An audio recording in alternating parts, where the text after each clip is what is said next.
রেস্টুরেন্টে পাশাপাশি বসে আছে চৈতালি আর ফাইয়াজ। গম্ভীর মুখ করে চৈতালির দিকে তাকিয়ে আছে ফাইয়াজ। চৈতালি শান্ত দৃষ্টিতে তাকিয়ে আছে। এভাবে আমার দিকে তাকিয়ে আছেন কেন? এভাবে আমার দিকে তাকাবেন না, আমার শরম করে। চৈতালির কথা শুনে ফাইয়াজ শব্দ করে হেসে ফেলল। চৈতালি অবাক নয়নে ফাইয়াজের হাসি মুখের দিকে তাকিয়ে আছে। কি মণিমুগ্ধকর সেই হাসি! ফাইয়াজকে খুব স্নিগ্ধ দেখাচ্ছে। মানুষটা হাসলে একটু বেশিই সুন্দর লাগে। মানুষটা কি জানে না তাকে হাসলে কতটা কিউট লাগে। সব সময় গম্ভীর মুখ না করে থেকে একটু হাসি খুশি থাকলেও তো পারে। মানুষটা আমার সামনে আসলে হৃৎপিণ্ডের গতিবেগ দ্রুত গতিতে ছুটে চলে। ভাবি বলেছিল, যাকে দেখলে আমার হৃৎপিণ্ডের গতিবেগ বেড়ে যাবে সেই তোমার প্রিয় মানুষ। কই আবির স্যার সামনে আসলে কখনো এমন হয় নাই। ফাইয়াজ স্যার আমার সামনে আসলে হৃৎপিণ্ডের গতিবেগ বেড়ে যায় কেন?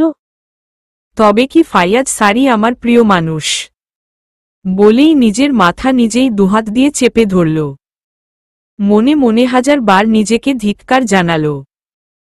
এসব আমি কি ভাবছি? ছি চৈতালি, তোর লজ্জা হওয়া উচিত। এক ভুল মানুষ কতবার করে। এসব চিন্তা আর কখনো মাথায় আনবি না। চৈতালির চিন্তার মাঝে অনেকগুলো আইসক্রিম এসে চৈতালির সামনে পড়ল।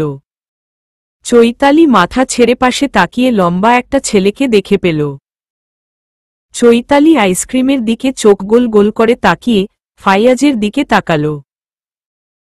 আমার দিকে তাকিয়ে থেকে লাভ নেই। একটা আইসক্রিমের জন্য নিজের জীবন দিতে যাচ্ছিলে। চুপচাপ সবগুলো শেষ করবে, না হলে তোমার অবস্থা আমি কি করব তুমি নিজেও জানো না। আপনার মাথা খারাপ হয়ে গেছে। কোনো সুস্থ মস্তিষ্কের মানুষ এতগুলো আইসক্রিম খেতে পারে? ফাইয়াজ কোনো কথা না বলে চৈতালির পায়ের কাছে গিয়ে বসল। চৈতালির পায়ে হাত দিতে যাবে, তখনই চৈতালি ফাইয়াজের হাত ধরে ফেলে। সমস্যা কি? পায়ে হাত দিচ্ছেন কেন? ফাইয়াজ চৈতালির কথায় পাত্তা না দিয়ে চৈতালির হাত থেকে নিজের হাত ছাড়িয়ে নিল। চৈতালির একটা পা ফাইয়াজের হাঁটুর ওপরে তুলে নিল। একটু সাদা বরফের টুকরো নিয়ে চৈতালির পায়ে দিয়ে দিতে লাগল। খুব যত্ন সহকারে চৈতালির পায়ে বরফ দিয়ে দিচ্ছে ফাইয়াজ। চৈতালি কেমন উসখুস করছে। একটা ছেলে এসে একটা স্প্রে দিয়ে গেল।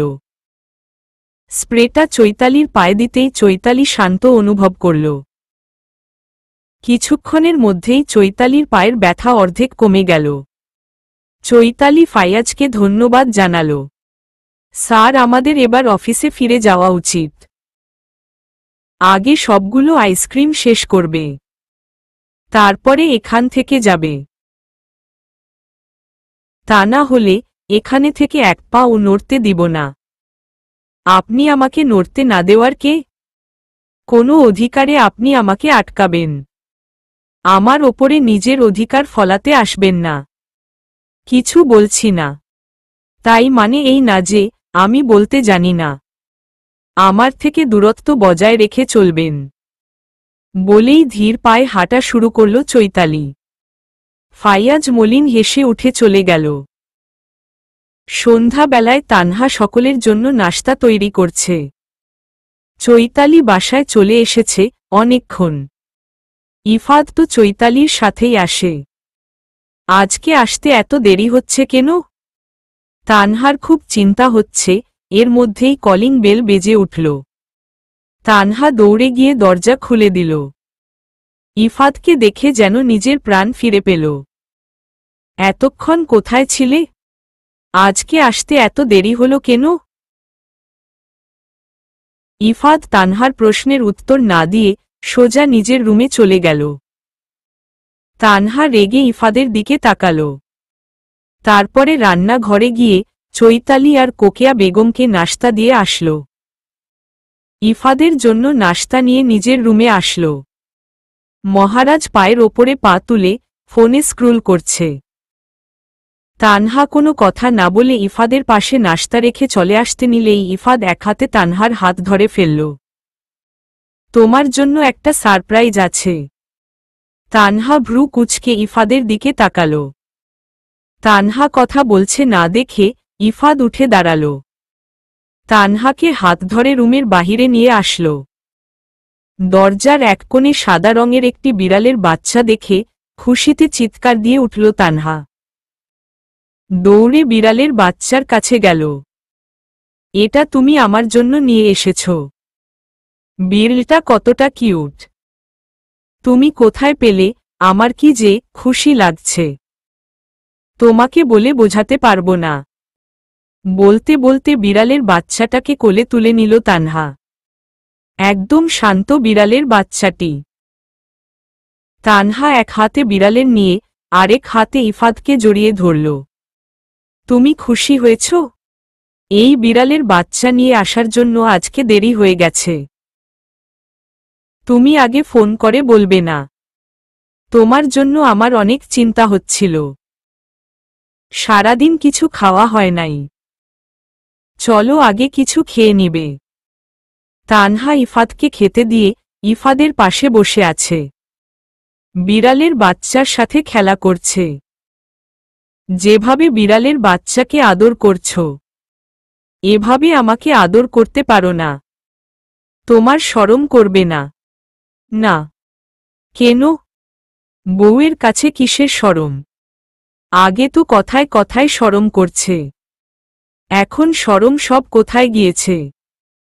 আমার বউজান সব শরম নিয়ে নিয়েছে। তানহা কিছু বলতে যাবে, তখনই কলিং বেল বেজে উঠল। চৈতালি বাহিরে আসছিল। তানহাকে উঠতে দেখে বলল, ভাবি তুমি বসো, আমি দেখছি কে এসেছে। চৈতালি দরজা খুলে ফায়াজকে দেখে চমকে উঠল। রাত করে আমাদের বাসায় কি চাই? দুপুরে আপনাকে এতগুলো কথা বললাম, তারপরেও আমার পিছু পিছু আমার বাসা পর্যন্ত চলে এসেছেন। জি না আপু, আপনার কোথাও ভুল হচ্ছে, আমি আপনার কাছে নয়, আপনার ভাইয়ের কাছে এসেছি। ফাইয়াজের মুখে আপু ডাক শুনে চৈতালি গোল গোল চোখ করে ফাইয়াজের দিকে তাকাল।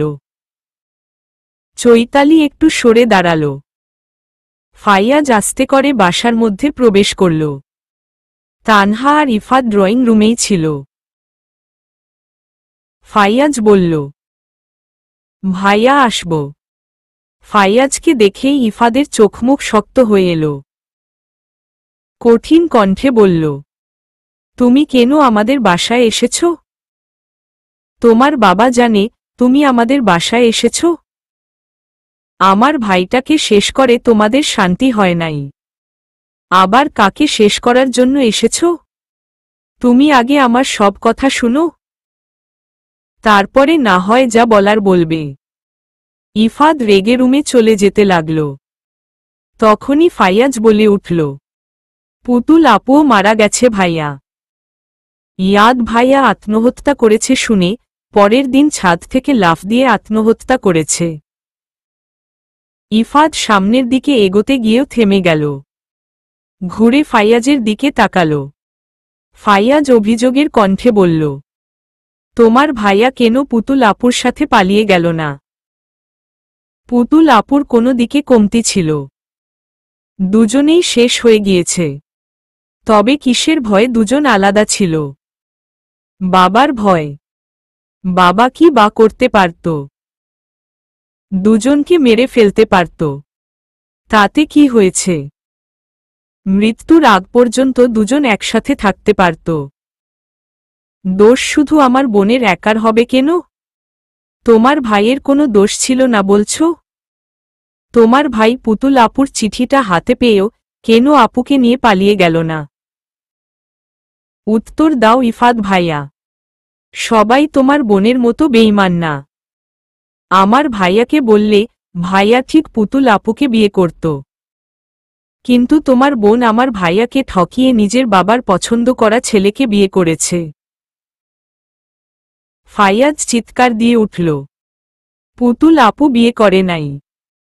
তোমার ভাইয়ের জন্য অপেক্ষা করেছিল। কিন্তু তোমার ভাইয়া আপুর সাথে বেইমানি করেছে। নিজেও চলে গিয়েছে। আমার বোনটাকেও নিয়ে গিয়েছে। তোমার ভাই চাইলেই পারত আমার বোনকে সুন্দর একটা জীবন উপহার দিতে। তোমার ভাই বেইমান। আমার থেকে আমার আপুকে কেড়ে নিয়ে চলে গেছে। ফাইয়াজ চিৎকার চেঁচামেচি শুনে কোকিয়া বেগম রুম থেকে বেরিয়ে আসলেন। তানহা আর চৈতালি নীরব দর্শকের মতো ভূমিকা পালন করছে। কোকিয়া বেগম একবার ছেলের দিকে তাকাচ্ছেন, আরেকবার ফাইয়াজের দিকে তাকাচ্ছেন। দুজনের চোখ অসম্ভব লাল হয়ে আছে। হাজারো প্রশ্ন মনে ঘুরপাক খাচ্ছে। ইফাত শান্ত হয়ে বলল, তুমি কিসের চিঠির কথা বলছ? পুতুল আপু তোমাকে যে চুড়ির ডালাটা দিয়েছিল, সেখানে কিছু চুড়ি কাগজ দিয়ে মোড়ানো ছিল। সেগুলো নিশ্চয়ই ইয়াদ ভাইয়া দেখছে। তবুও কেন আপুকে বিয়ে করল না? ফাইয়াজের কথা শুনে ইফাত স্তব্ধ হয়ে গেল। ইফাত ফাইয়াজের হাত ধরে বলল, এসো আমার সাথে, বলেই বাসার মধ্যে ছোট একটা রুমে নিয়ে গেল। দেখেই বোঝা যাচ্ছে অনেক দিন এই রুমে কেউ প্রবেশ করে না। ইফাত রুমে প্রবেশ করে রুম থেকে ছোট একটা বাক্স বের করে নিয়ে আসলো। ফাইয়াজ ইফাদের হাতের দিকে তাকিয়ে আছে। ইফাদের হাত থরথর করে কাঁপছে। ইফাত কোনো রকম কথা ছাড়াই বাক্সটি নিচে রাখল। আস্তে করে বাক্সটি খুলল। ফাইয়াজ স্থির দৃষ্টিতে সবকিছু পর্যবেক্ষণ করছে। চুড়ির ডালাটা দেখে ফাইয়াজের কথা আটকে গেল। তার পুতুল আপু যেভাবে দিয়েছিল ঠিক সেভাবেই আছে। হয়তো কেউ ছুঁয়ে দেখে নাই। দুটো শার্ট আছে, একটা কালো রঙের ঘড়ি আছে, একজোড়া নূপুর আছে। এই সবগুলো পুতুল আপু ইয়াদ ভাইয়াকে দিয়েছিল না? ইফাত ছোট্ট করে বলল, হুম। যে মানুষটা আপুর দেওয়া জিনিসগুলো এতটা যত্ন করে রেখেছে, না জানি আপুকে কতটা যত্নে রাখত। ইয়াদ ভাইয়া কেন এমন করল?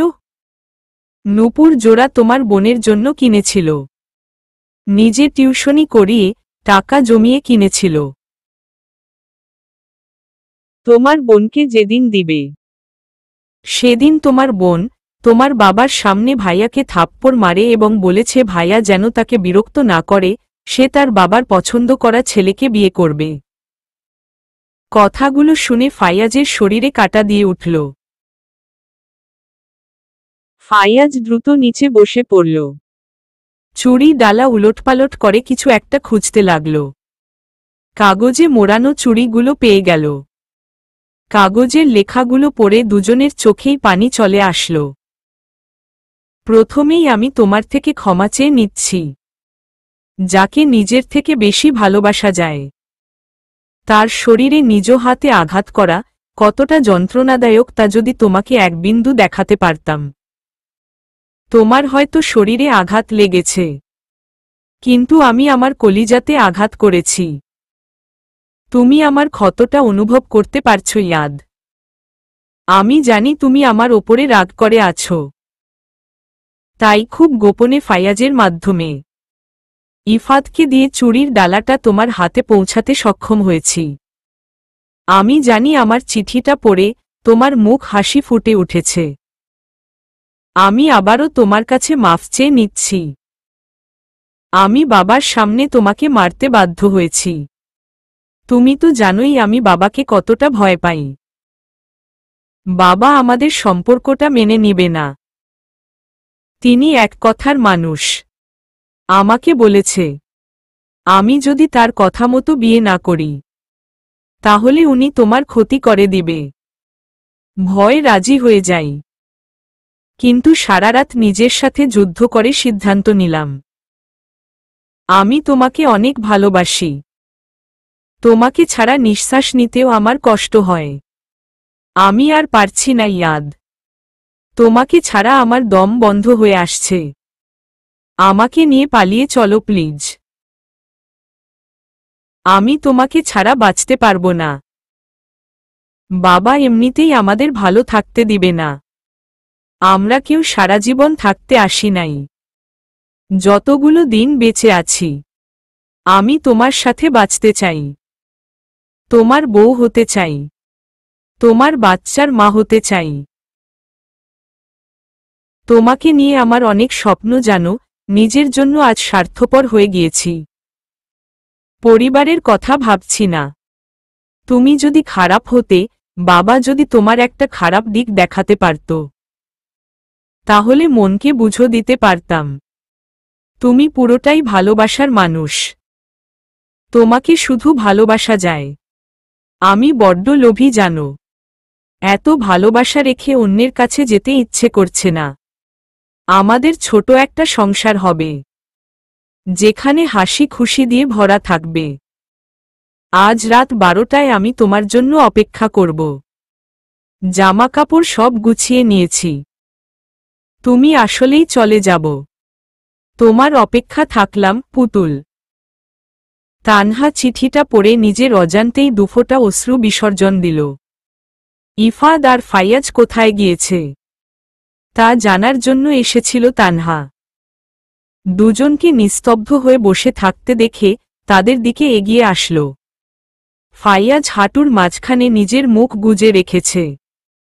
ইফাদ স্থির দৃষ্টিতে ওপরের দিকে তাকিয়ে আছে। কাগজটা পড়ে থাকতে দেখে তানহা কাগজটা তুলে নিজেই পড়তে শুরু করেছিল। তানহাও ফাইয়াজ আর ইফাদের মতো বাকরুদ্ধ হয়ে গেল। কথা বলার কোনো ভাষা খুঁজে পেল না। দুজন ছেলে মানুষ, তাই হয়তো কান্না করতে পারছে না। মেয়ে হলে এখনই মাকে জড়িয়ে ধরে কান্না করে দিত। ইফাদ নিজেকে সামলে নিয়ে বলল, আরও একটা জিনিস দেখবে ফাইয়াজ। ইফাদের কথা শুনে ফাইয়াজ চোখ তুলে তাকাল। অশ্রুকণায় ভরে উঠেছে দুচোখ। ইফাদ আবার রুমের মধ্যে গেল। একটা কাগজ নিয়ে এসে ফাইয়াজ হাতে দিল। ফাইয়াজ চোখ মুছে কাগজটি খুলে পড়তে শুরু করল।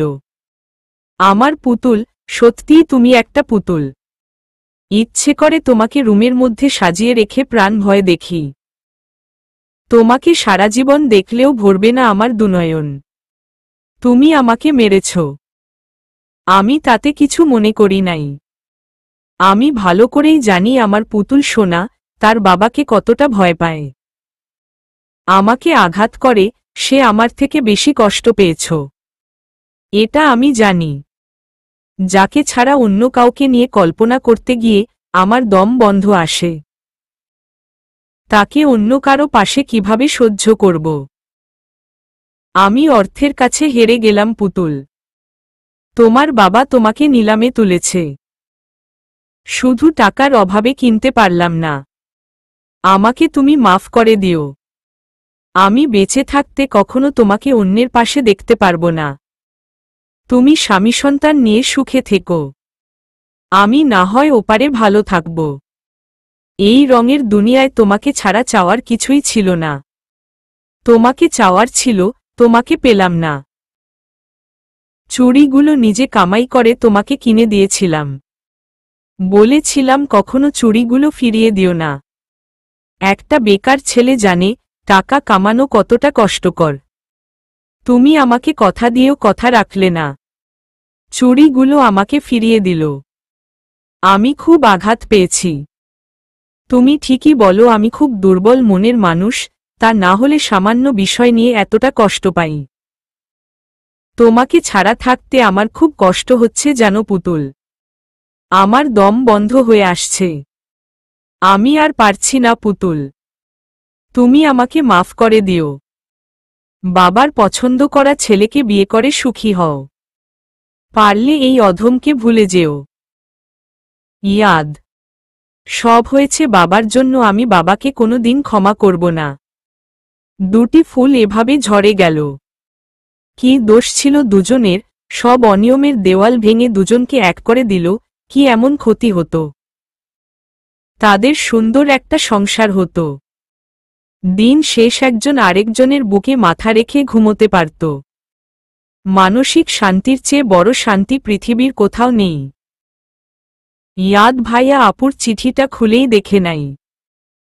চিঠিটা খুলে দেখলে কি এমন ক্ষতি হতো? দুজন একসাথে থাকতে পারত। আমি বাবাকে কিছুতেই ক্ষমা করব না। আমি আবার বাহিরে চলে যাব। আর কখনো বাংলাদেশে আসব না। বাবাকে দেখলে আমার রাগ হবে। রাগের মাথায় কিছু একটা করে বসব। আমি আজকেই চলে যাব বলেই ফাইয়াজ হন্তদন্ত হয়ে ইফাদের বাসা থেকে বেরিয়ে গেল। পুরো বাড়ি একদম নিস্তব্ধ হয়ে গেছে। একটু ভুলের জন্য দুটো প্রাণ চলে গেল। ইফাদের আফসোস হচ্ছে, কেন সে তার ভাইয়াকে বলল না। ভাইয়া কাগজের লেখাগুলো পড়। ইফাদ যদি জানত পুতুল আপু ইয়াদের সাথে পালানোর জন্য প্রস্তুত হয়েছে। নিজের জীবন দিয়ে হলেও পুতুল আপুকে তার ভাইয়ের কাছে নিয়ে আসত। কেন তার ভাইয়ার কথা শুনে চুড়িগুলো রেখে ভাইয়ের রুমে থেকে বেরিয়ে আসল। ইফাদের চিৎকার করে কান্না করতে ইচ্ছে করছে। বিচ্ছেদের যন্ত্রণা এতটা কঠিন কেন? চৈতালি কেমন শান্ত চোখ তাকিয়ে আছে ভাইয়ের দিকে। কোকেয়া বেগমের শরীর খারাপ লাগছে। তানহা ইফাদের কাছে এগিয়ে গেল। ইফাদের কাঁধে হাত রাখতেই ইফাদ আর নিজেকে ধরে রাখতে পারল না। তানহাকে শক্ত করে জড়িয়ে ধরে কান্না করে দিল। তানহা কি উত্তর দিবে ভেবে পেল না। ইফাদকে নিজের সাথে মিলিয়ে রাখল। ফাইয়াজ বাসায় এসে সোজা মায়ের কাছে গেল। কোনো কথা না বলে মাকে জড়িয়ে ধরে কান্না করে দিল। ছেলের করুণ অবস্থা দেখে রাহেলা চৌধুরী অস্থির হয়ে উঠল। স্নেহের হাত মাথায় রেখে বলল, আমার বাবুইয়ের কি হয়েছে? আমার পুতুল আপুকে এনে দাও আম্মু। আমার আপুর কথা খুব মনে পড়ে। আপুর কথা মনে হলে খুব কষ্ট হয়। একটা নজর দেখতে ইচ্ছে করে। ছেলের কথায় রাহেলা চৌধুরী চুপসে যান। দুচোখে অশ্রুকণাগুলো এসে হানা দেয়। বোনের কথা মনে হলেই ছেলে এমন পাগলামি করে। একটু পরে ফাইয়াজ উঠে চলে গেল। চোখ দুটো অসম্ভব লাল হয়ে আছে। তানহা সবাইকে বুঝিয়ে রুমে পাঠিয়ে দিল। ইফাদকে বুঝিয়ে রুমে নিয়ে আসলো। একদিন সবাইকে চলে যেতে হবে। কেউ সারা জীবন থাকতে আসে নাই। তুমি কষ্ট পেও না। নামাজ পড়ে ভাইয়ার জন্য দোয়া করো। ইফাদ কোনো ওর দিল না। চুপচাপ বিছানায় শুয়ে পড়ল। ঘড়ির কাঁটায় রাত 2টো বাজে। আবির চুপ করে বাসা থেকে বেরিয়ে আসল। ঘণ্টা খানিক পরে একটা ছোট বাসার সামনে এসে পৌঁছাল। বাসার মধ্যে প্রবেশ করতেই চেয়ারে কাউকে বসে থাকতে দেখে স্বস্তির নিঃশ্বাস ফেলল। আবিরকে দেখে আগন্তুক বলল, তুমি চলে এসেছ? জি, এত রাত করে আসাটা উচিত হয় নাই। আপনি ভালো করেই জানেন আমি নিজের বাসায় থাকি না। আমার বউয়ের বাসায় থাকি। ছেলে মানুষ হয়ে বউয়ের বাসায় থাকো লজ্জা করে না? আমার মনে হয় আমি এখানে কাজে এসেছি। আপনার জ্ঞান শুনতে আসি নাই। আবির, তুমি ভুলে যাচ্ছ আমি কে? আমি চাইলে নিমিষেই তোমাকে শেষ করে দিতে পারি। আবির ডোন্ট কেয়ার ভাব নিয়ে বলল। সে আপনি যা ইচ্ছে খুশি করে নিতে পারেন। আমার কোনো ক্ষতি হবে না। সব ক্ষতি কিন্তু আপনারই হবে। আবিরের কথা শুনে আগন্তুক দুহাত মুষ্টিবদ্ধ করে জোরে জোরে শ্বাস নিচ্ছে, হয়তো নিজের রাগ নিয়ন্ত্রণের প্রচেষ্টা করছে। কালকে ইফাতকে তুলে এখানে নিয়ে আসবে। মারতে মারতে আধমরা করে ফেলবে। তারপরে তানহাকে ফোন দিবে। ভালোই ভালোই যদি সাইন না করে স্বামীর সাথে বউকেও লাশ বানিয়ে দিবে। যে করেই হোক চৌধুরীর ছেলের সাথে আমার মেয়ের বিয়ে দিতেই হবে। এর জন্য আমার অনেক টাকা আর ক্ষমতা লাগবে। আপনি ওই আশাই করুন। চৌধুরীর ছেলে ইফাদের বোনকে ভালোবাসে, আপনার মেয়েকে কোনো দিন বিয়ে করবে না। সেটা তুমি আমার হাতে ছেড়ে দাও। কালকে সময় মতো কাজ করতে পারবে, নাকি আমি অন্য ব্যবস্থা করব? অন্য ব্যবস্থা করলে ভালোই হয়, আমাকে কষ্ট করতে হবে না। আগন্তুক আবিরের দিকে ক্রোধিত দৃষ্টি নিক্ষেপ করল। আবির আগের ন্যায় দাঁড়িয়ে আছে। আবিরকে ধাক্কা দিয়ে সরিয়ে আগন্তুক চলে যায়। আবির একটা দীর্ঘশ্বাস ফেলে কাউকে একটা ফোন দিল। ফোনের ওপাশ থেকে কিছু একটা শুনে আবিরের মুখে হাসির রেখা ফুটে উঠল। প্রতিদিনের মতো আজকেও চৈতালি আর ইফাদ অফিসের উদ্দেশ্যে বেরিয়ে গেল। কাল রাত থেকে সবার মনটা বিষাদে ভরে আছে। সবাই কেমন চুপচাপ হয়ে আছে। যে বাড়িটাকে প্রতিদিন দেখলে মনে হতো বাড়িটাও কথা বলছে, আজ সেই বাড়িতে থাকতে তানহার গা ছমছম করছে। মনের মধ্যে ভয় জেঁকে বসেছে। মনটা কেমন কুগাইছে। শরীরের মধ্যে অশান্তি বোধ করতে তানহা। মনে হচ্ছে আজকে কিছু একটা হবে। নিজের মনের ভুল ভেবে নিজের কাজে মন দিল। চৌরাস্তার কাছে অপেক্ষা করছে কয়েকজন, হয়তো কারো আসার অপেক্ষায়। সাদা গাড়ির সাথে চারজন হেলান দিয়ে দাঁড়িয়ে আছে। একবার ফোনের দিকে দেখছে, আরেকবার হাতের ঘড়ির দিকে দেখছে। স্যার তো আমাদের বলেছিল এই রাস্তা দিয়েই আসে। অনেকক্ষণ ধরে দাঁড়িয়ে আছি, কাউকেই দেখতে পাচ্ছি না। ওই দেখ তোরা, উনি আসছেন। শোন, পাবলিকের সামনে কোনো ধরনের ভুল করবি না। সুন্দর করে গাড়িতে তুলে নিবি। উনাকে কাছে ডেকে নিয়ে আসতে হবে। ইফাদ মাত্রই গাড়ি থেকে নেমে অফিসের দিকে যাচ্ছিল, তখনই পেছনে থেকে কেউ বলে উঠল, ভাই শুনছেন? ইফাদ পেছনে ঘুরে বলল, ভাই আমাকে বলছেন? জি ভাই, আপনাকে বলছি। আমরা এই শহরে নতুন, একটু সাহায্য করবেন ভাই। এই ঠিকানা কোথায় একটু বলতে পারবেন? ইফাদ লোকগুলোর দিকে এগিয়ে আসল। একটা লোক ইফাদের দিকে কাগজ এগিয়ে দিল। ইফাদ কাগজটা হাতে নিয়ে দেখল, কাগজটি সম্পূর্ণ ফাঁকা। ইফাদ ভ্রু কুঁচকে তাকাল। সরি ভাই, আমি আপনাকে ভুল কাগজ দিয়েছি।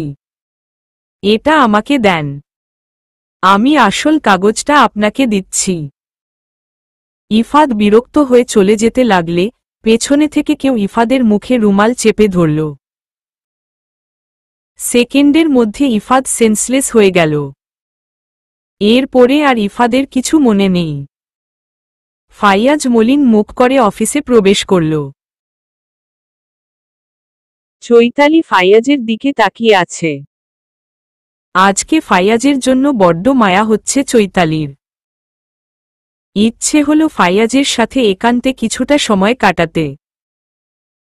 মনের ইচ্ছে মনেই রেখে দিয়ে কাজে মন দিল।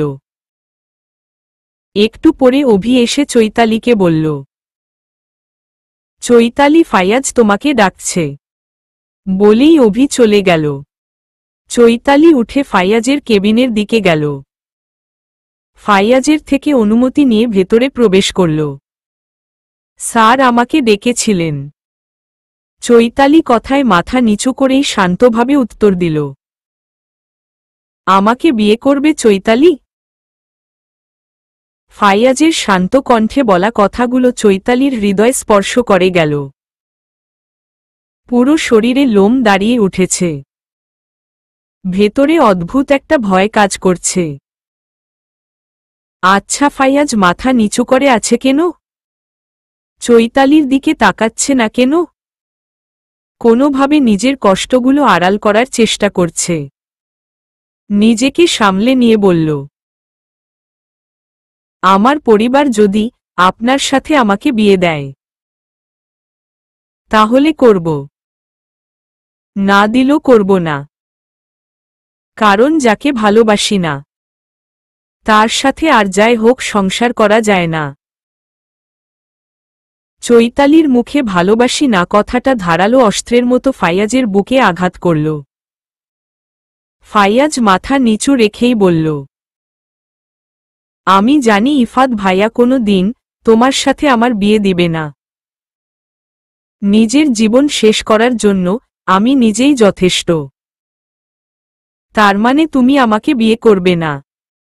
না। আচ্ছা তাহলে তুমি তোমার কাজে যাও। তোমাকে বিরক্ত করার জন্য দুঃখিত। এবার তুমি আসতে পারো। চৈতালি কোনো ওর করল না, চুপচাপ রুম থেকে বেরিয়ে আসল। ফাইয়াজ এবার মুখ তুলে তাকাল। অশ্রুভেজা দুনয়ন ব্যর্থ দৃষ্টিতে চৈতালির দিকে তাকিয়ে আছে। চৈতালি একবার পিছু ফিরে তাকালে দেখতে পেত একজোড়া আহত চোখ আকুল হয়ে তার দিকে তাকিয়ে আছে। আমি চাই না আমার জন্য তোমার কোনো বিপদ হোক চৈতালি। পুতুল আপুর মতো আমিও ভালোবেসেছি। আপুর মতো একই ভুল করেছি। আপু তার ভালোবাসার মানুষকে বাঁচাতে ব্যর্থ হয়েছে। আমি কিন্তু আপুর মতো বোকা নই। তুমি তো আর আমাকে ভালোবাসো না। আমি তোমাকে একতরফা ভালোবেসেছি। তুমি যদি আমাকে ভালোবেসে দেখতে, পৃথিবীর সমস্ত সুখ তোমাকে এনে দিতাম। তুমি ভালো থেকো। আমি না হয় দূর থেকেই তোমাকে ভালোবাসব। কালকে আমি চলে যাচ্ছি। দেশে থাকলে হয়তো পাগলের মতো বারবার ছুটে ছুটে তোমার কাছে চলে আসব। এতে তোমারই ক্ষতি। ভালো থেকো। নিজের খেয়াল রেখো। এই বিরক্তিকর মানুষটা আর কখনো তোমাকে বিরক্ত করবে না। ইফাদের জ্ঞান আসতেই সে নিজেকে অন্ধকার রুমে আবিষ্কার করল। একটি চেয়ারে হাত পা বাঁধা অবস্থায় বসে আছে ইফাদ। মাথাটা কেমন ভার ভার লাগছে। গলাটা বড্ড শুকিয়ে আসছে। চারদিকে অন্ধকার ছাড়া কিছুই দেখতে পাচ্ছে না। ইফাদ একবার ডেকে উঠল। একটু পরে পুরো জুড়ে আলো জ্বলে উঠল। ইফাদের সামনে মধ্যে বয়স্ক একজন লোক দাঁড়িয়ে আছে। ইফাদ আহত দৃষ্টিতে লোকটির দিকে তাকিয়ে বলল, আমাকে এখানে নিয়ে আসা হয়েছে কেন? দেখো বাবা, তোমাকে একটা কাজের জন্য নিয়ে আসা হয়েছে। তুমি যদি আমার কথাগুলো ভালোভাবে পালন করো, তাহলে আমি তোমার কোনো ক্ষতি করব না। যেমন সশরীরে নিয়ে এসেছি, ঠিক তেমনি সশরীরে রেখে আসব। কে আপনি? আমাকে এখানে কেন নিয়ে এসেছেন? তুমি আগে শান্ত হও বাবা। কে কোথায় আছিস? ইফাতকে একটু পানি দিয়ে যা। একজন গার্ড এসে পানি দিয়ে গেল। পানিটা খেয়ে নাও। ঠান্ডা মাথায় আমি তোমাকে সবটা বুঝিয়ে বলছি। ইফাদের গলা শুকিয়ে কাঠ হয়ে গিয়েছিল, তাই লোকটি পানি মুখের সামনে ধরতেই খেয়ে ফেলল। আচ্ছা এখন কয়টা বাজে? বলল ইফাদ। সন্ধ্যার আজান দিয়েছে, একটু আগেই। বাসায় সবাই আমার জন্য অনেক চিন্তা করছে। সারাদিন তানহার খোঁজ নেওয়া হয় নাই। মেয়েটা নিশ্চয়ই অনেক অভিমান করে আছে। কিন্তু এরা কারা? আমাকে দিয়েই বা তাদের কাজ কি? ইফাদের ভাবনার মাঝেই লোকটি ইফাদের কাছে এসে বসল। সারাদিন পরে ক্লান্ত হয়ে চৈতালি বাসায় ফিরল। মনটা ভীষণ উদাসীন হয়ে আছে। তার কেন জানি মনে হচ্ছে ফাইয়াজকে ফিরিয়ে দেওয়াটা ঠিক হয় নাই। ফাইয়াজ তো তাকে হালালভাবে প্রস্তাব দিয়েছে। চাইলে প্রেম করার প্রস্তাব দিতে পারত। সমস্ত চিন্তা ভাবনা ঝেড়ে ফেলে বাসার কলিং বেলে চাপ দিল। তানহা এসে দরজা খুলে দিল। আশেপাশে তাকিয়ে ইফাতকে দেখতে না পেয়ে বলল, তোমার ভাইয়া কই? আমি তো বলতে পারবো না ভাইয়া কই। প্রতিদিন তো একসাথেই আসো। যেদিন দেখা হয় সেদিন একসাথে আসি। হয়তো কাজের জন্য আটকে পড়েছে।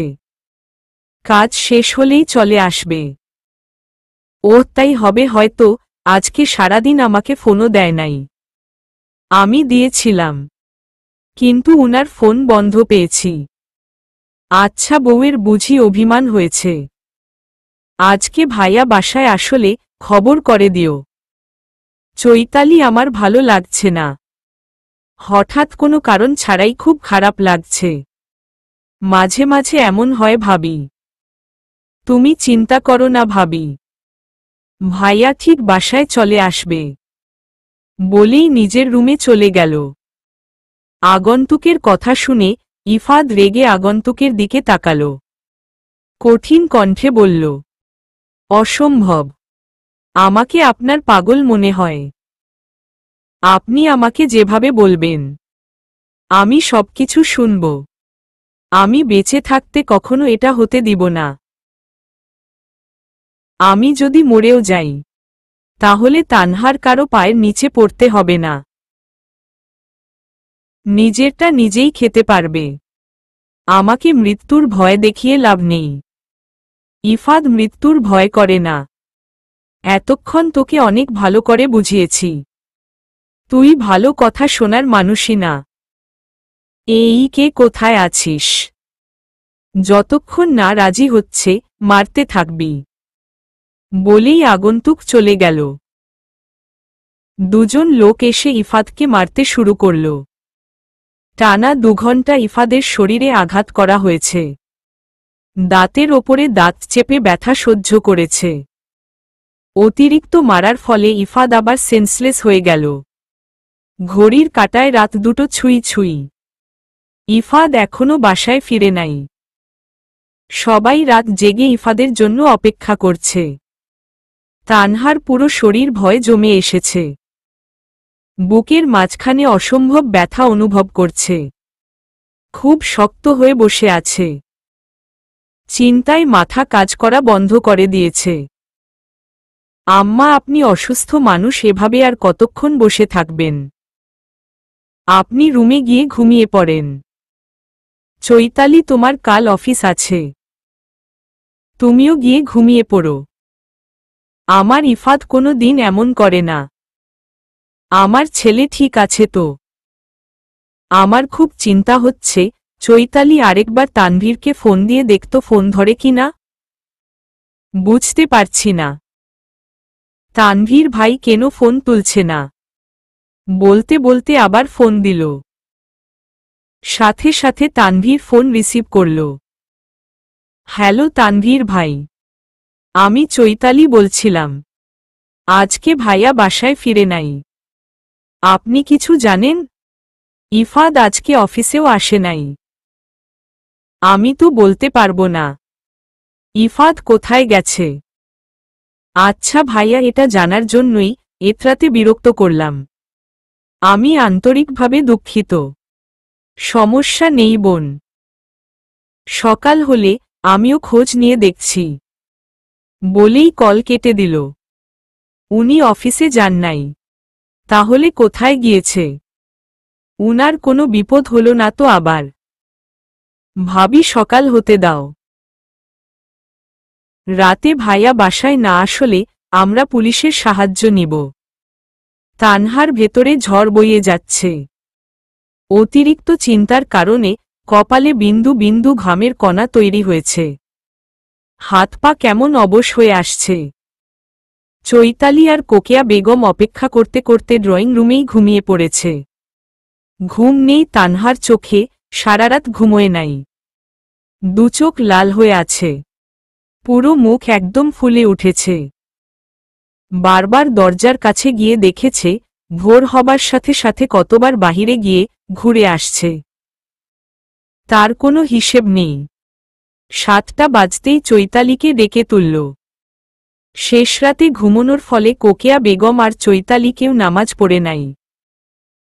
তানহা নামাজ পড়ে স্বামীর জন্য দোয়া করেছে। চৈতালি ঘুম ঘুম চোখে তানহার দিকে তাকাল। কাল রাতের কথা মনে হতেই তড়িঘড়ি করে উঠে দাঁড়াল। ভাবি, ভাইয়া বাসায় আসে নাই? না। চৈতালি চিন্তা পড়ে গেল। এত কিছুর মধ্যে রিয়াদের কথা ভুলেই গিয়েছিল চৈতালি। রিয়াদের কথা মনে হতেই সাথে সাথে ফোন দিল। রিয়াদের বউ ফোন ধরে বলল, রিয়াদ অনেক সকালে জরুরি মিটিংয়ের জন্য বেরিয়ে গিয়েছে, ফোনটা ভুলে বাসায় রেখে গিয়েছে। চৈতালি হতাশ হয়ে ফোন রেখে দিল। চৈতালি, উনি কোথায় চলে গেল? আমি কি কোনো ভুল করেছি? উনি আমাকে ছেড়ে চলে গেল। আমি ওনাকে এখনো বাচ্চার মুখ দেখাতে পারি নাই, সেজন্য উনি কি আমার ওপরে নারাজ? আমার ভাইয়া এমন মানুষই না ভাবি। ভাইয়া তোমাকে নিজের থেকেও বেশি ভালোবাসে। তোমাকে ছাড়া একটা মুহূর্ত থাকতে পারে না, আর একটা বাচ্চার জন্য তোমাকে ছেড়ে দিবে। আমার ভাইয়ার মন মানসিকতা এতটা নিচু না।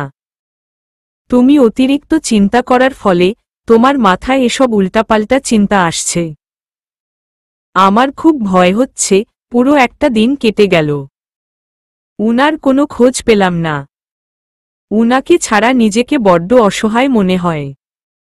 খুব করে উনার ওপরে নির্ভরশীল হয়ে পড়েছি। চিন্তা করো না ভাবি, আর একটু সকাল হোক, ভাইয়া না আসলে আমরা থানায় যাব। আমার তো মন মানছে না চৈতালি। তানহার অবস্থা বুঝতে পেরে চৈতালির খুব খারাপ লাগছে। একদিকে ভাইয়ের চিন্তা, অন্যদিকে তানহার বিধ্বস্ত চেহারার দিকে তাকিয়ে কলিজা কেঁপে উঠছে। কতটা ভালোবাসলে একটা মেয়ে একটা ছেলের জন্য এমন পাগলামি করতে পারে? চৈতালির নিজের ভাইকে খুব ভাগ্যবান মনে হল। চৈতালি আর তানহা থানার সামনে দাঁড়িয়ে আছে। একটু সকাল হবার কারণে লোকজন খুব কম। চৈতালি তানহার হাত ধরে থানার ভেতরে গেল। স্যার, আমরা ভেতরে আসতে পারি? বলল চৈতালি। ফাইয়াজ রাফিনের সাথে দেখা করতে এসেছিল। চৈতালিকে এত সকালে থানায় দেখে অবাক হল। চৈতালি রুমের মধ্যে প্রবেশ করে বলল, স্যার, আমার আপনাদের সাহায্য চাই। ভাবি, আপনার মুখ এমন লাগছে কেন? কোনো সমস্যা হয়েছে? বলল ফাইয়াজ। আপনি এত সকালে থানায় কি করছেন? বলল চৈতালি। আমি আজকে বাহিরে চলে যাব, তাই রাফিনের সাথে দেখা করতে এসেছি। ফাইয়াজের কথা শুনে চৈতালির ভেতরে ধক করে উঠল, কিন্তু নিজের অনুভূতিকে মাটি চাপা দিয়ে বলল, কাল থেকে ইফাত ভাইয়ার কোনো খোঁজ পাওয়া যাচ্ছে না। এসব কি বলছো? ভাইয়াকে ফোন দাও নাই? দিয়েছি, ভাইয়ার ফোন বন্ধ। ভাবির অবস্থা খুব খারাপ, তাই পুলিশের সাহায্য নিতে এসেছি। তুমি চিন্তা করো না, রাফিন আমার ফ্রেন্ড হয়। তোমাদের যতদূর সাহায্য লাগে রাফিন নিজের সবটুকু দিয়ে তোমাদের পাশে থাকার চেষ্টা করবে। আপনি আপনার বন্ধুকে বলে যদি একটু তাড়াতাড়ি ভাইয়াকে খুঁজে বের করে দিতে পারেন, তাহলে সারা জীবন আপনার কাছে কৃতজ্ঞ থাকব। চিন্তা করো না, আমি আছি। তোমার ভাইয়াকে ঠিক খুঁজে বের করব। তার আগে তোমাদের একটা মিসিং ডায়েরি করতে হবে। চৈতালি ফাইয়াজের কথা মতো সবকিছু পূর্ণ করল। চৈতালি, চলো আমরা নিজেরা চেষ্টা করি। উনারা তো কোনো কাজই করছেন না, বলল তানহা। ভাবি, আপনি একটু শান্ত হন। বললেই তো আর একটা নিখোঁজ মানুষকে খুঁজে বের করে নিয়ে আসা যায় না। ওরা ভাইয়ার কল লিস্ট চেক করছে। ফাইয়াজের কথা মতো রাফিন নিজের কাজে লেগে পড়েছে। একটু পরে রাফিন এসে জানালো, ইফাদের ফোন কোথায় থেকে বন্ধ হয়েছে। আপনি যে জায়গার নাম বলছেন, ওখানে ভাইয়ার অফিস। চৈতালির কথা শুনে কেউ দেরি করল না, সবাই মিলে বেরিয়ে পড়ল। আজকে 1 মাস 15 দিন কেটে গিয়েছে, পুলিশ এখনো ইফাদের খোঁজ দিতে পারে নাই। শহরের অলিতে গলিতে ইফাতকে খোঁজা হয়েছে। ফাইয়াজ নিজের সর্বস্ব দিয়ে চৈতালিদের সাহায্য করছে। বেশিরভাগ সময় চৈতালিদের সাথে থাকছে। বিনা স্বার্থে কজন মানুষ বিপদের সময় পাশে থাকে। ইফাদের চিন্তা করতে করতে তানহার অবস্থা পাগল প্রায়। মেয়েটার দিকে তাকানো যাচ্ছে না। আজকে হঠাৎ করেই বেশি অসুস্থ হয়ে পড়েছে। ফাইয়াজ বাসায় ডক্টর নিয়ে এসেছে। ডক্টর হাতে স্যালাইন করে দিয়ে কিছু ঔষধ লিখে দিল। দিয়েই চলে গেল। এক হাতে স্যালাইন, এক হাত কপালে, দুচোখ বেয়ে অশ্রু গড়িয়ে পড়ছে। মেয়েটার অর্ধেক শরীর শুকিয়ে গিয়েছে। এভাবে চলতে থাকলে মেয়েটাকে আর বাঁচানো যাবে না। ঠিকমতো খাওয়া দাওয়া করে না। চৈতালি এসে তানহার পাশে বসল। চৈতালিকে পাশে বসতে দেখে তানহা মলিন মুখ করে বলল, উনার কোনো খোঁজ পেয়েছ চৈতালি? তানহার কথা শুনে চৈতালি মাথা নিচু করে ফেলল। ভাবি, আপনি চিন্তা করবেন না। আজকের মধ্যে ভাইয়ার একটা খোঁজ পাওয়ার আশা রাখা যায়। যারা ভাইয়াকে ধরে নিয়ে গিয়েছে তারা সবাই গভীর জলের মাছ। আমার মনে হয় এর সাথে বড় বড় লোক জড়িত আছে। ফাইয়াজের কথা শুনে সবাই দীর্ঘশ্বাস ছাড়ল। অন্ধকার রুমে বিধ্বস্ত অবস্থায় পড়ে আছে ইফাদ। শরীরে তৈরি হয়েছে হাজার রকমের আঘাতের চিহ্ন। শ্যামবর্ণের পুরুষের শরীরটায় কালচে ভাব চলে এসেছে। চেহারায় মলিনতা বিদ্যমান। শরীর একদম শুকিয়ে গেছে। দেখলে যে কারো আত্মা কেঁপে উঠবে। অন্ধকার রুমে একরাশ আলো নিয়ে প্রবেশ করল আবির। ইফাদ চোখ পিটপিট করে তাকাল।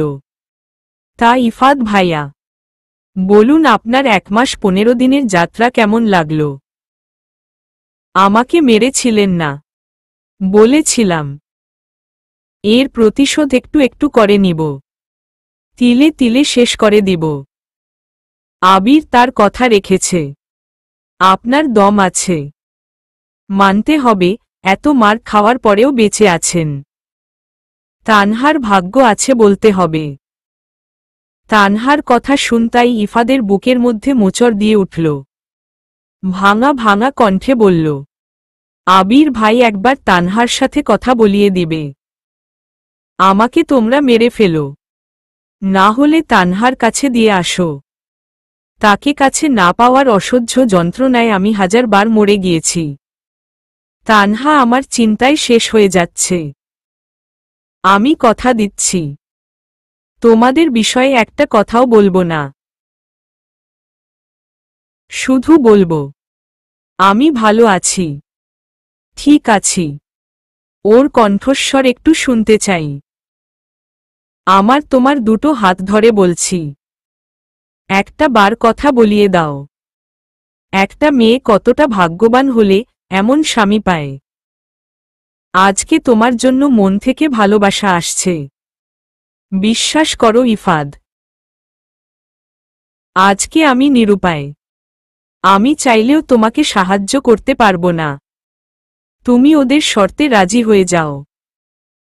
এখানে তুমিও বেঁচে যাবে, আর আমিও বেঁচে যাব। আমি যতদূর শুনেছি তানহা তোমার চিন্তায় অসুস্থ হয়ে বিছানায় পড়ে আছে। কথাটা শোনা মাত্রই ইফাদ কেমন জানি শান্ত হয়ে গেল। দুটো বেড়ে অশ্রু কণাগুলো গড়িয়ে পড়ছে। একটা দীর্ঘশ্বাস নিয়ে বলল, বেশ, তানহাকে ফোন দাও আর তোমাদের শর্তের কথা জানাও। আমি বুকে হাত রেখে বলতে পারি তানহা সবকিছু নিয়ে ছুটে চলে আসবে। এই তো সোজা পথে চলে এসেছ। তুমি অপেক্ষা করো, আমি ফোন নিয়ে আসছি। বলেই আবির বাহিরে চলে গেল। তানহার স্যালাইন মাত্রই শেষ হয়েছে। ফাইয়াজ যত্ন সহকারে তানহার হাতের স্যালাইন খুলে দিয়েছে। কোকেয়া বেগম ফাইয়াজের উদ্দেশ্যে বলল, দেখো বাবা ফাইয়াজ, তুমি আমাদের সাহায্য করছো। এটা তোমার বাবা জানে? যদি না জেনে থাকে তাহলে তুমি আর আমাদের সাহায্য করতে আসবে না। আমি চাই না তোমার জন্য আমার পরিবারের ওপরে নতুন করে কোনো বিপদ আসুক। আম্মু, তুমি উনার সাথে এমন করে কথা বলছো কেন? উনি আমাদের কতটা সাহায্য করেছে জানো? তুই চুপ কর, কার সাথে কিভাবে কথা বলতে হবে সেটা তুই এখন আমাকে শিখিয়ে দিবি। আন্টি, আপনি কোনো চিন্তা করবেন না, আমার জন্য আপনাদের কোনো সমস্যা হবে না। ইফাত ভাইয়াকে খুঁজে পেলেই আমি বাহিরে চলে যাব বলে এক মুহূর্ত দাঁড়াল না, দ্রুত গতিতে রুম ত্যাগ করল। চৈতালি একটা দীর্ঘশ্বাস ছাড়ল। কোকিয়া বেগম নিজের রুমে চলে গেল। চৈতালি, তুমি নিজের রুমে যাও, আমাকে একটু একা থাকতে দাও। সবাইকে তাড়িয়ে দিয়ে এখন কান্না করবে? আমি থাকতে তোমাকে কান্না করতে দিব না। তানহা রাগী কণ্ঠে বলল, আমি তোমাকে রুমে যেতে বলেছি। চৈতালি মাথা নিচু করে চলে গেল। চৈতালি চলে যাওয়ার ৩০ মিনিট পরে তানহার ফোনে ফোন এলো। তানহা তড়িঘড়ি করে ফোন রিসিভ করল। ওপাশ থেকে আবিরের কণ্ঠস্বর ভেসে এলো, আমার কিউট বনুটা কেমন আছিস? তানহা কোনো কথা ছাড়াই কল কেটে দিল। আবিরের সাথে ফালতু কথা বলে সময় নষ্ট করতে ইচ্ছে করছে না। তোমার বউয়ের এত শিক্ষা হচ্ছে, তবুও তেজ কমছে না। দেখলে কেমন করে কল কেটে দিল। আমি পারবো না তোমাকে সাহায্য করতে। তানহা, একটু এমনই, একটু সহ্য করো। আর একবার ফোন দাও। ও হ্যালো, আমি ইফাদ না, আমি আবির। কারো ভাব দেখার সময় নেই। ইফাদের আবিরকে জ্যান্ত পুঁতে ফেলতে ইচ্ছে করছে, তবুও নিজেকে দমিয়ে নিল। আবিরকে বুঝিয়ে রাজি করাল। আবির আবার কল দিল। ২ বার বেজে যাওয়ার পরে তানহা বিরক্ত হয়ে ফোন তুলে বলল, কি হয়েছে, সমস্যা কি? এভাবে রাতবিরেতে অন্যের বউকে ফোন দিয়ে বিরক্ত করছো কেন? তানহার কণ্ঠস্বর শুনে ইফাদ অদ্ভুত এক শান্তি অনুভব করল। ধীর কণ্ঠে বলল, তানহা আস্তে, আমি ইফাদ অন্যের বউকে বিরক্ত করি নাই, আমি আমার বউকেই বিরক্ত করেছি। ইফাদের কণ্ঠস্বর শুনে তানহা তড়িঘড়ি করে বিছানা থেকে উঠতে গিয়ে হাতে ব্যথা পেয়ে কুকরিয়ে উঠল। হাতের ব্যথাকে পাত্তা না দিয়ে অস্থির হয়ে বলল, তুমি কোথা ছিলে এতদিন? একবারও কি আমার কথা মনে হয় নাই? এতটা পাষাণ কেমনে হয়ে গেলে? তুমি ঠিক আছো? সুস্থ আছো? এই কয়টা দিন ঠিকমতো খাওয়া করছো? তুমি এতগুলো দিন কি করে আমাকে ছাড়া পার করে দিল? তোমার কোনো বিপদ হয় নাই তো? তুমি কোথায় আছো আমাকে বলো, আমি চৈতালিকে সাথে নিয়ে তোমার কাছে যাচ্ছি। ইফাদ কিছু বলতে যাবে, তার আগেই কেউ ইফাদের হাত থেকে ফোন নিয়ে নিল। আবিরের ফোনটা কানে ধরে বলল, ইফাদ অনেক ভালো আছে, খুব যত্ন সহকারে ইফাদকে রেখেছি। আমার কাছে ইফাদ কখনো খারাপ থাকতে পারে বলো? তানহা ধীর কণ্ঠে বলল, শ্রুতি, তোমার মাথার ব্রেন খুব ভালো দেখছি। একদিন আমার কথা শুনেছিলে, এতদিন পরেও চিনতে পারলে। তুমি ইফাদকে কি করেছ? বেশি কিছু না, ইফাদকে বিয়ে করেছি। ইফাদ আর তোমার কাছে যাবে না। তুমি ইফাদের আশা ছেড়ে দাও বলেই কল কেটে দিল। তানহা কেমন অস্থির হয়ে উঠল, চিন্তায় পুরো শরীর গরম হয়ে আসছে। তবে কি সত্যি ইফাদ তাকে ছেড়ে চলে গেল? আবির নিস্তব্ধ হয়ে ইফাদের মুখ ধরে রেখেছে। ইফাদকে সাহায্য করতে গিয়ে নিজের চোখে নিজের মায়ের মৃত্যু তো আর দেখা যায় না। আমি জানতাম তুমি ঠিক ইফাদকে সাহায্য করবে। হাজার হলেও ইফাদ তোমার বংশের মেয়ের জামাই, রক্তের একটা টান আছে না? আবির আগন্তুকের দিকে তেড়ে গেল। আপনার সাহস কি করে হয় আমার আম্মুকে এখানে নিয়ে আসার? তোমার সাহস কি করে হয় আমার কাজে বাধা দেওয়ার? দেখুন ইফাত খুব ভালো ছেলে, এভাবে ইফাতকে কষ্ট দিয়ে কিছুই পাবেন না। বরং যার জিনিস তাকে দিয়ে নিজের কাজ সফল করুন। কথাটা মন্দ বলনি। আমি কিছুতেই ইফাতকে তানহার কাছে যেতে দিব না। ইফাত শুধু আমার, বলল শ্রুতি। নির্লজ্জ মেয়ে কথাকার বিবাহিত ছেলের পেছনে ঘুরতে লজ্জা করে না, বলল আবির। দুলাভাই আপনিও বিবাহিত হয়ে অন্য মেয়েদের সাথে কি করে বেরিয়েছেন সেটা নিশ্চয়ই বলে দিতে হবে না। আমি তোমার মতো কারো সংসার ভাঙতে চাই নাই, কারো ক্ষতিও করি নাই। মন তো ভেঙেছেন। আবির রেগে শ্রুতির গাল চেপে ধরল। তুই যদি আর একবার আমার বোনের সংসার ভাঙার চেষ্টা করিস তাহলে তোকে এখানেই শেষ করে দিব। তানহার সাথে অনেক অন্যায় করেছি, বাবা মা মরা মেয়ের পানি অনেক ঝরিয়েছি। আর একটা অন্যায় করব ওর সাথে, কিন্তু তানহার ভালোবাসার মানুষটাকে কেড়ে নিব না। মেয়েটা দিন শেষে শান্তিতে থাকতে পারে, সেই ব্যবস্থাই করব বলেই তানহার নাম্বারে মেসেজ করল। আবিরের নাম্বার থেকে মেসেজ পেয়ে তানহা একটা ব্যাগ হাতে নিয়ে কাউকে কিছু না বলে বেরিয়ে গেল। চৈতালি জেগেই ছিল। রান্নাঘরে আসছিল এক কাপ চা তৈরি করার জন্য, তানহাকে বেরিয়ে যেতে ভ্রু কুঁচকে তাকাল। নিজেও তানহার পেছনে ছুটল। আবির শ্রুতিকে ছেড়ে দাও, না হলে তোমার আম্মুর মাথায় গুলি করে দিব। আপনারা কতটা নিচে নেমে গিয়েছেন আমার ভাবতেও ঘৃণা হচ্ছে। আবির নিজের ভুলটা ঠিকই বুঝলি। এখন বড্ড দেরি হয়ে গেছে বাবা, বলল হাসনা বেগম। মায়ের কথা শুনে আবিরের মাথা নিচু হয়ে আসল। শ্রুতি দ্রুত গতিতে ইফাদের হাত পায়ের বাঁধন খুলতে লাগল। হঠাৎ করেই শ্রুতি মাথায় ব্যথা অনুভব করল। অতিরিক্ত আঘাত পাওয়ার ফলে সাথে সাথে শ্রুতি সেন্সলেস হয়ে গেল। প্রিয়া ক্রোধিত কণ্ঠে বলল, ছি বাবা, টাকা তোমাদের এতটা নিচে নামিয়ে দিয়েছে, মনুষ্যত্ব বিবেক সবকিছু ভুলে গিয়েছ। তোমার মেয়ে একটা মেয়ের সংসার ভাঙার জন্য পাগল হয়ে গিয়েছে। তুমি তোমার মেয়েকে শাসন করতে পারলে না, বলল প্রিয়া। তুই আমাকে ভুল বুঝছিস মা, আমি শ্রুতির ভালোর জন্যই করেছি। আমি ইফাদের কোনো ক্ষতি করতে চাই নাই। আমার শুধু ইফাদের বউয়ের ঢাকা শহরে যে বাড়িটা আছে ওই বাড়িটা আমার চাই। আবিরের জন্য আমি পথে বসে গিয়েছি, এখন আবিরকেই আমাকে উদ্ধার করতে হবে। ফাইয়াজ শ্রুতিকে কতটা ভালোবাসত, বোকা মেয়ে ফাইয়াজকে ঠকিয়ে ইফাদের পেছনে পড়ে আছে।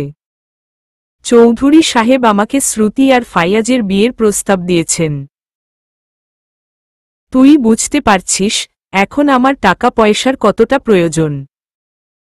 তাই বলে কাউকে ঠকিয়ে বাবা। তাহলে তুই তোর স্বামীকে বল আমার টাকা ফিরিয়ে দিতে। বাবার কথা শুনে প্রিয়ার মাথা নিচু হয়ে গেল। আপনি আমার আম্মুকে ছেড়ে দিন, আমি আপনার টাকা শোধ করে দিব। আমি তানহাকে জানিয়েছি, তানহা আসছে, একটু সময়ের মধ্যে চলে আসবে। চৈতালি রাস্তায় বের হয়ে তানহাকে দেখতে পেল না। আবার বাসার মধ্যে চলে আসল। তানহার জন্য চিন্তা হচ্ছে রাত করে কোথায় গেল। কয়েকবার ফোনও করেছে চৈতালি, কিন্তু তানহা ফোন তুলে নাই। আবিরের কথা মতো তানহা নিজের গন্তব্যে পৌঁছে গেল। তার চাচিকে সবার সাথে দেখে একটু অবাক হল, কিন্তু প্রকাশ করল না। তানহাকে দেখে বলল, আবির বলল, চলে এসেছিস। আম্মুকে দেখে ভুল বুঝিস না। আমার পাপের ফল তুই সহ আম্মুও ভোগ করছে। সবকিছু সাথে করে নিয়ে এসেছিস, বলল আবির। দেখো মা তানহা, তোমাদের সাথে আমার কোনো শত্রুতা নেই। তুমি যদি আমাদের কথা মতো কাজটা করে দাও, তাহলে কোনো ক্ষতি ছাড়াই তোমাকে আমরা ছেড়ে দিব, বলল শ্রুতির বাবা। আপনি যে আর ওদের কোনো ক্ষতি করবেন না, তার কি নিশ্চয়তা আছে? আপনি লিখিতভাবে উল্লেখ করে দিন। এই কয়দিনে ইফাদ ও তার পরিবারের কোনো রকম ক্ষতি হলে তার জন্য আপনি দায়ী থাকবেন, বলল আবির। আমি ওদের কোনো ক্ষতি করব না, তাই লিখিত দিতে আমার কোনো সমস্যা নেই। তানহা অশ্রু ভেজা নয়নে ইফাদের দিকে তাকিয়ে আছে। ইফাদ ইশারা করে বুঝিয়ে দিচ্ছে, তানহা যেন তাদের কথা না শুনে। তানহা আবিরকে উদ্দেশ্য করে বলল, আবির ভাই, আমি কাগজ নিয়ে এসেছি। ইফাদকে আগে আমার হাতে তুলে দিন, তারপরে আমি কাগজে সাইন করব, বলল তানহা। আবির ইফাদকে নিয়ে এসে তানহার পাশে দাঁড় করিয়ে দিল। তানহার হাত থেকে কাগজটা নিয়ে একটা টেবিলে রাখল আবির। তানহার দিকে একটা কলম এগিয়ে দিয়ে বলল, তাড়াতাড়ি সাইন করবি, আমাদের এখানে থেকে চলে যেতে হবে। ফাইয়াজ পুলিশের লোকদের বলে রাখছে, ওরা আমাদের পাগলের মতো খুঁজছে, বলল আবির। তানহা, তুমি সাইন করো না। তোমার বাবা কতটা কষ্ট করে টাকা রোজগার করেছে, তোমার ভবিষ্যতের কথা চিন্তা করে নিজের সারা জীবনের পরিশ্রমের টাকা দিয়ে একটা বাড়ি করেছে। সেই বাড়িতে তোমার বদলে অন্য কেউ রাজত্ব করবে, আমি কিছুতেই হতে দিব না। আমি ভাবতেও পারি নাই তুমি আবির ভাইয়ের কথায় এখানে চলে আসবে। এখন মনে হচ্ছে তোমাক ফোন করাটাই ভুল হয়ে গিয়েছে। আমার যা খুশি হয়ে যাক, তবুও তুমি তোমার বাড়ি ওদের নামে লিখে দিবে না। আমি না থাকলেও তোমাকে কারো কাছে যেতে হবে না, বলল ইফাদ। আমি বাড়ি দিয়ে কি করব? যে বাড়িতে তোমার সাথে থাকতে পারবো না, এমন বাড়ি আমার লাগবে না। আমার তোমাকে লাগবে। তোমার শরীরের অবস্থা কি করে ফেলছে, তোমাকে এরা অনেক কষ্ট দিয়েছে, তাই না? তুমি ঠিকমতো দাঁড়িয়েও থাকতে পারছ না। আমি সাইন করে দিয়ে তোমাকে হসপিটালে নিয়ে যাব, বলেই কাগজে সাইন করে দিল। আবিরের শ্বশুর দ্রুত কাগজটি উঠিয়ে নিয়ে চলে গেল। হাসনা বেগম ছেলের দিকে ঘৃণা ভরা দৃষ্টি নিক্ষেপ করে চলে গেল। তানহা দুহাতে শক্ত করে ইফাদকে আঁকড়ে ধরল। ইফাদ ঠিকমতো দাঁড়িয়ে থাকতে পারছে না। প্রিয়া শ্রুতির জ্ঞান ফেরাল। যতই হোক নিজের মায়ের পেটের বোন, এভাবে ফেলে রেখে চলে যেতে পারে না।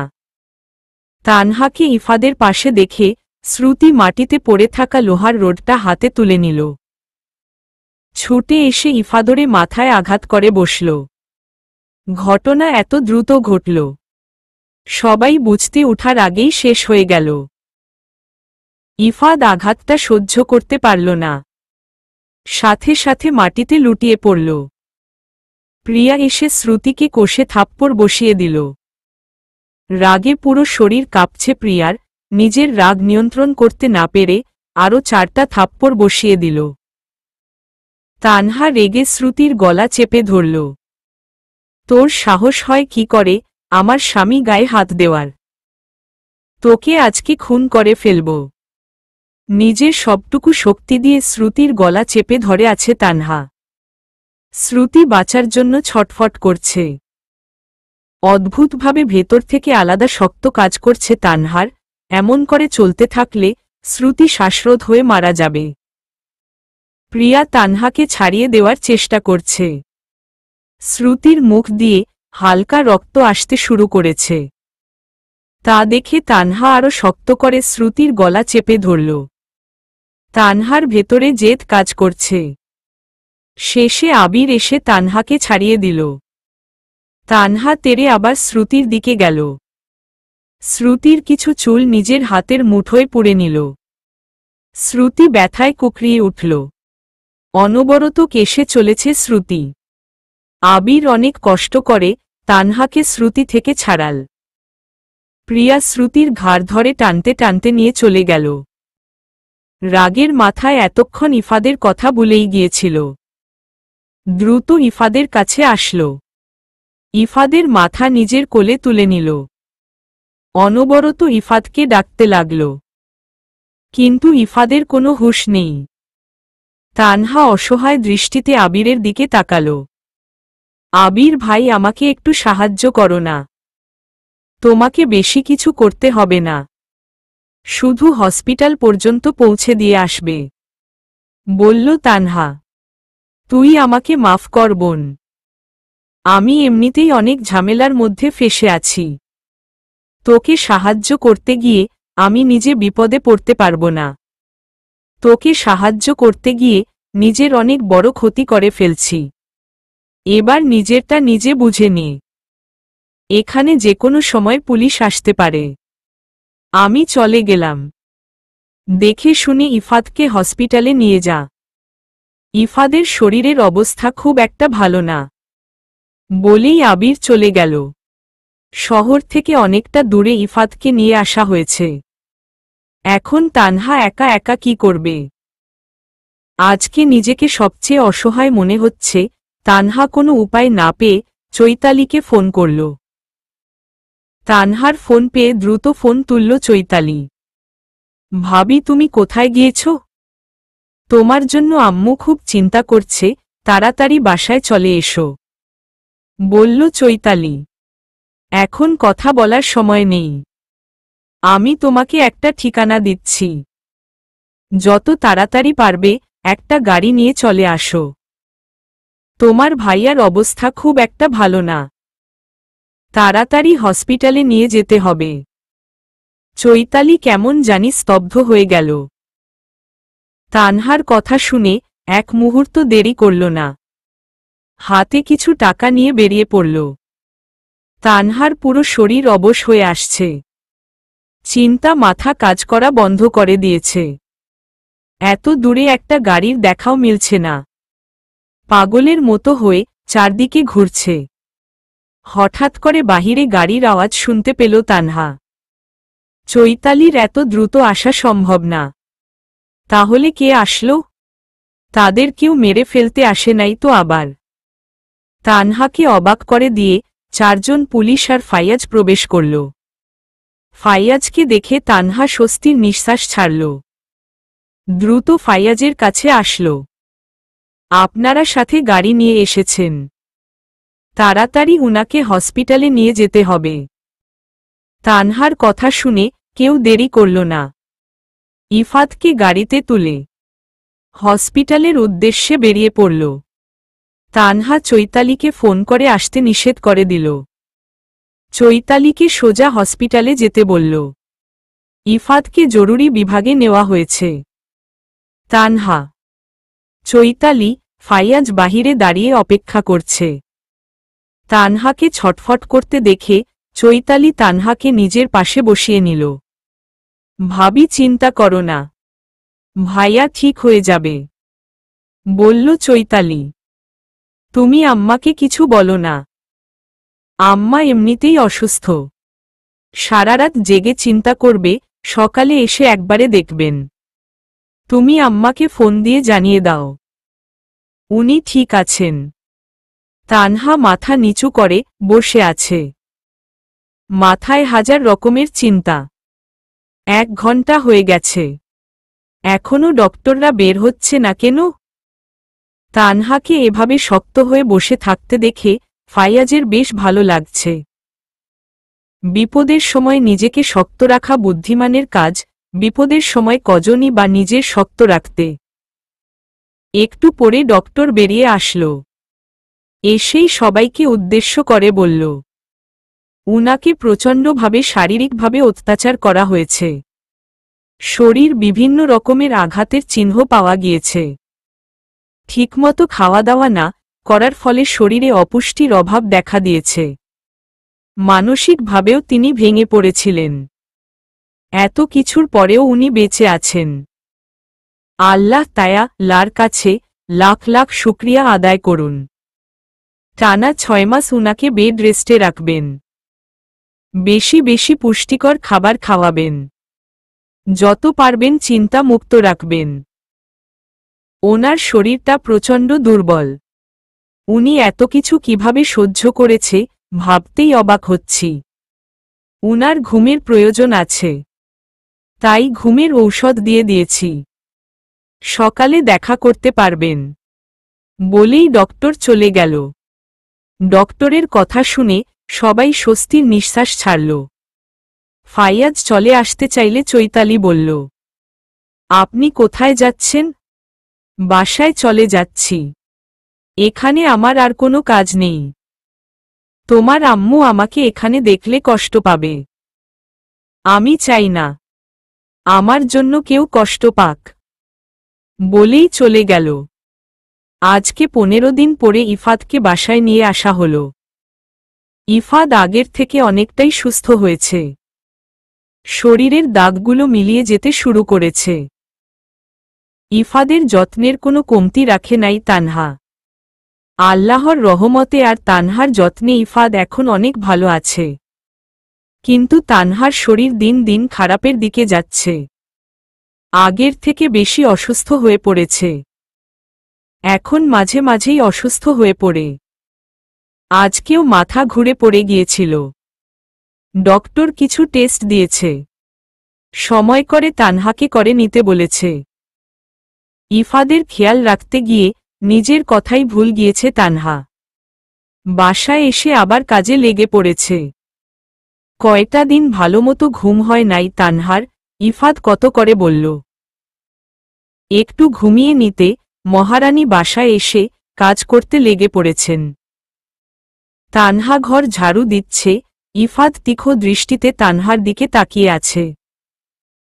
ইফাদ রেগে তানহার হাত থেকে ঝাড়ুটা নিয়ে ফেলে দিল। কি হয়েছে? বলল তানহা।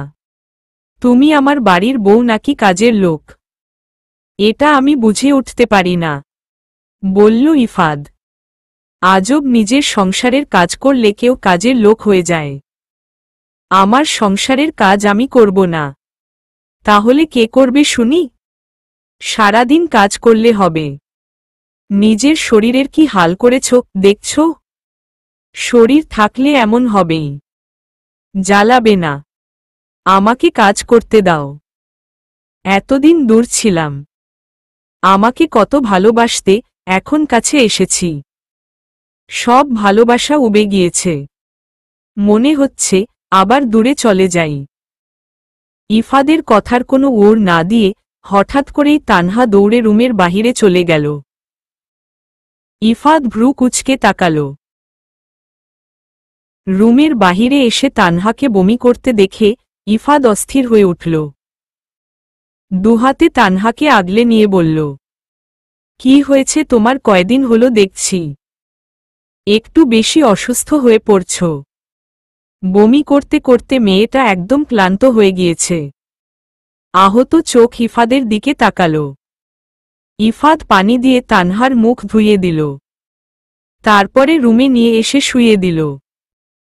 আমার অনুমতি ছাড়া রুম থেকে বের হলে আমার থেকে খারাপ কেউ হবে না। আমি ভাবছি বাসায় একটা কাজের লোক রাখব।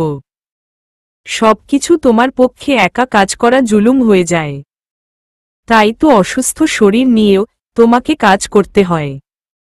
তানহা কিছু বলতে যাবে, তার আগেই ইফাদ তানহার মুখ হাত রেখে তানহার কপালে অধর ছুঁয়ে দিল।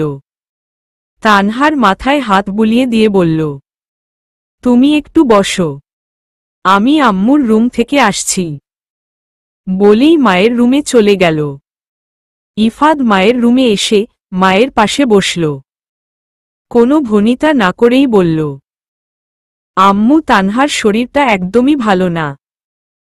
আমি চাইছি একটা কাজের লোক নিতে, যে তানহাকে সবসময় কাজে সাহায্য করবে। আমি টাকা দিয়ে কি করব আম্মু? যদি আমার বউকে অসুস্থ শরীর নিয়ে কাজ করতে হয়? তুমি একটা ভালো কাজের লোক খুঁজো। আমি তানহাকে আগেই বলেছিলাম।